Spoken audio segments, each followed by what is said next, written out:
আজকে আমি আপনাদেরকে ক্যারামেল পুডিং বানিয়ে দেখাবো। খুবই সহজভাবে একদম পারফেক্টভাবে কিভাবে ক্যারামেল পুডিং বানাতে পারেন সেইভাবেই আমি বলবো।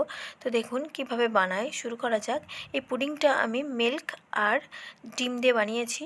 তো দেখুন প্রথমেই আমি একটা বাটিতে নিয়ে নিয়েছি 1 কাপ চিনি আর নিয়ে নেব হাফ কাপেরও কম পরিমাণ মতো একটু জল। এখানে জলটা নিতে হবে, না হলে ক্যারামেলটা বেশি ভালো হবে না।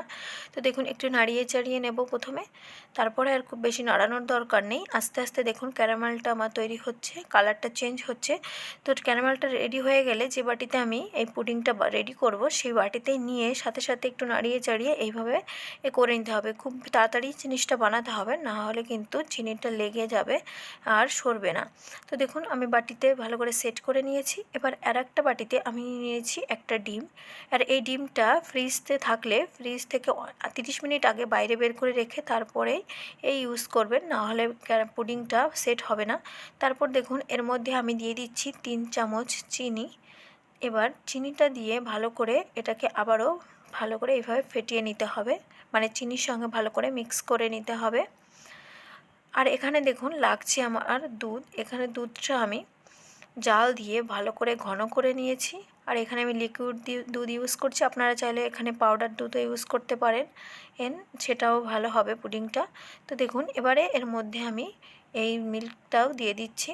মিল্কটা দিয়ে আবারও একটু ভালো করে নাড়িয়ে চাড়িয়ে মিক্স করে নিতে হবে। তারপরে এর মধ্যে আমি দিয়ে দিচ্ছি 1 চিমটি ভ্যানিলা এসেন্স। এখানে ভ্যানিলাটা দেওয়ার কারণ হচ্ছে ডিমের যে কাঁচা গন্ধটাও চলে যাবে আর ফ্লেভারটাও ভালো আসবে পুডিংয়ের। এবার এটাকে ভালো করে একটা ছাঁকনি দিয়ে ছেঁকে নিতে হবে, যাতে এক্সট্রা কোনো কিছু থাকলে সেটা বেরিয়ে যায় আর এই পুডিংটাও বেশ স্মুথ হয়। তো অবশ্যই এটা ছেঁকে নেওয়াই ভালো হবে। তো ছেঁকে নিচ্ছি। এবার ছাঁকা হয়ে গেছে। এবার আমি যে বাটিতে আমি ক্যারামেলটা সেট করেছিলাম সেই বাটিতেই আমি এই দুধটা ভালো করে সেট করে নেব। তো দেখুন দুধটা আমার দেওয়া হয়ে গেছে। এবার আমি এটাকে একটা ঢাকনার সাহায্যে ঢেকে দিচ্ছি। আপনারা চাইলে যে কোনো ফয়েল পেপার দিয়েও আটকাতে পারেন। এবার একটা কড়াইতে দেখুন আমি কিছু পরিমাণ জল দিয়ে দিচ্ছি, যাতে বাটিটা বসালে তার বাটির হাফ পরিমাণ ঢাকা থাকে। এবার এর মধ্যে আমি একটা টিস্যু বিছিয়ে দিচ্ছি, যাতে বাটিটা এদিক ওদিক সরে না যায়। আপনারা চাইলে এখানে কোনো কাগজ বা একটা কোনো র্যাক বসাতে পারেন, র্যাক থাকলে র্যাক বসিয়ে দেবেন।